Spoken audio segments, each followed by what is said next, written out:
Number 12, John Hayes. Speaker, my question is to the Minister of Veterans Affairs.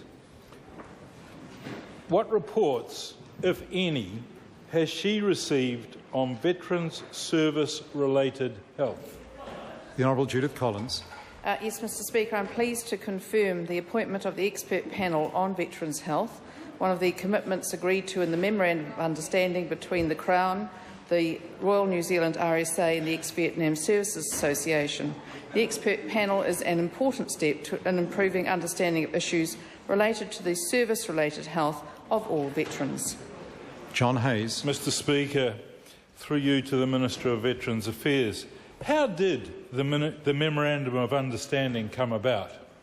The Honourable Judith Collins. Mr Speaker, the MOU was a direct result of the Health Select Committee's inquiry into Vietnam veterans' exposure to defoliants. The National Party opposition worked with the Greens, ACT, United Future and New Zealand First to secure the inquiry. It was a great example of parties working together.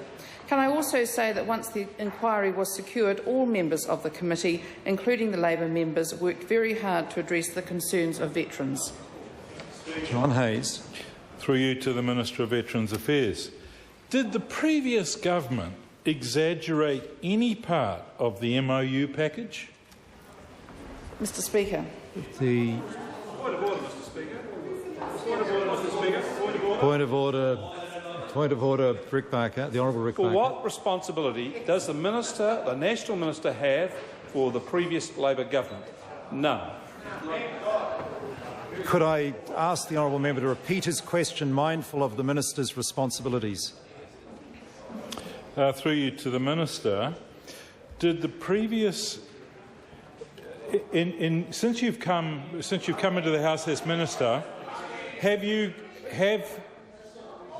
Order. The member should point of order. The Honourable Rick Barker. Point of order. The Honourable Rick Barker is on a point of order. Point of order, Mr Speaker. The member asking the question has said you, and I respectfully suggest that you have no responsibility for it at all, and the question is out of order. The member makes a very good point. Now I give the member one further chance to ask a question that is in order. Thank you, Mr Speaker. What reports has the Minister seen which might suggest there has been an exaggeration in elements of the MOU package? The Honourable Judith Collins.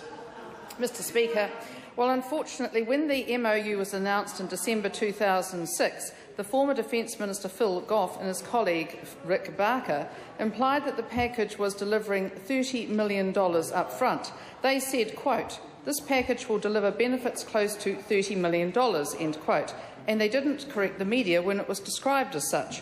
However, the figure of $30 million was based primarily on an initial endowment of $7 million, expected to be invested at 6% over 30 years. Unfortunately, the current financial crisis and fall in interest rates could result in a fall in the funds available for distribution.